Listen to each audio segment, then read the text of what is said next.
Hi there, and thank you for tuning in. You may notice here on the bottom of these two flashes, one is the Godox and the other one is the Yongnuo, that the Yongnuo one to the left here is made of metal and the Godox is made of plastic. I don't know if you can see that probably, but it is. And of course the contact parts are made of metal, but the wings here are made of plastic. And that of course is more vulnerable. And I only owned this one for 2 days, then I managed to break the foot on the flash here so that I could no longer mount it basically anywhere. And that of course made me very frustrated because I had never experienced that with my Yongnuo because it's made of metal. But despair not, there is a solution and I wasn't aware of that. But I thought I would share that with you in case you had the same issue. And it is, you can get a replacement unit. You can replace the foot of your flash, basically this part here. There are 4 screws. I will spare you the demonstration here. I think you can figure this one out yourself. But there are 4 screws here that you just need to loosen. And then you can take off this unit and buy a replacement unit. Now this is my broken unit. You can see that there is a wing here to the left that is missing to the right. And that is what happened.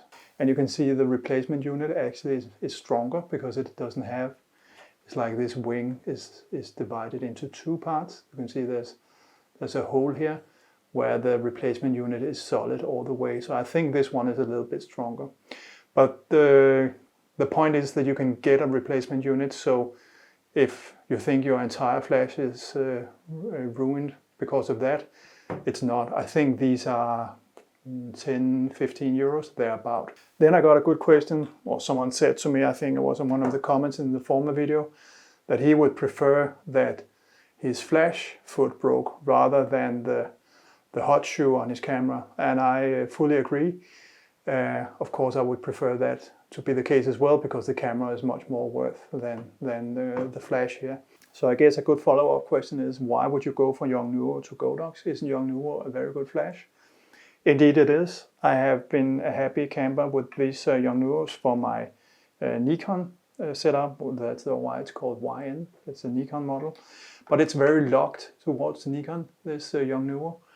I understand that Godox is more flexible, meaning that as long as you don't put your flash directly on the camera, but you have a transmitter and a receiver, then you can actually have, say, a Sony sender and a Nikon receiver, or the other way around, meaning that you can have several triggers and just, use the same set of flashes. So that basically the protocol between the sender and the receiver is the same, whereas for the Yongnuo over here, it is more locked, so that once you have gone for Nikon, here, then you're locked to that model. Nikon can only talk to Nikon. So that's why I'm ever so slowly shifting to Godox. I will say though that my recommendation is, if you go for a Godox, I would strongly recommend you go for one of those with lithium batteries. These ones here, you get pretty tired of replacing them, even though I can mount an external external battery unit. You get pretty tired of that as well. So if you can get a lithium one, I think that is number one. I guess the second good follow-up question is, how did I manage to break the foot on the Godox flash? I've heard from others that they have used their Godox for years and years and never had an issue. And the thing is that I sometimes shoot product shoots in a small studio, basically my office to be quite honest.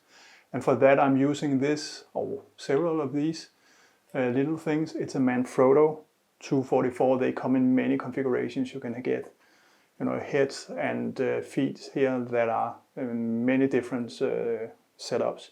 So the reason why I put a lot of stress typically on my flashes and especially the foot of my flashes is I'm using this 244 from Manfrotto, and you can call me a Manfrotto fanboy. That is all right. I'm unfortunately not sponsored by Manfrotto, but I absolutely love their products, and especially this one. It's a great little tool if you have a small studio and you need an extra hand. It basically consists of 2 arms and one knob here, and 3 joints that you can do, you know, they can't rotate in any direction, but they're pretty flexible. And the beauty of this is, as soon as you tighten this knob here, then you tighten all 3 joints in one go. And I use this a lot, as you can see here, the flash basically hangs here sideways in the joint here that sits on the Manfrotto 244.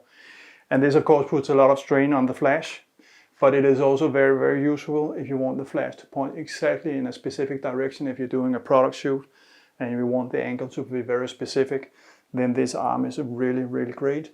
And as I said, you just loosen one knob here and then you can actually move it exactly the way you want it to, and then you tighten it again, and there it is.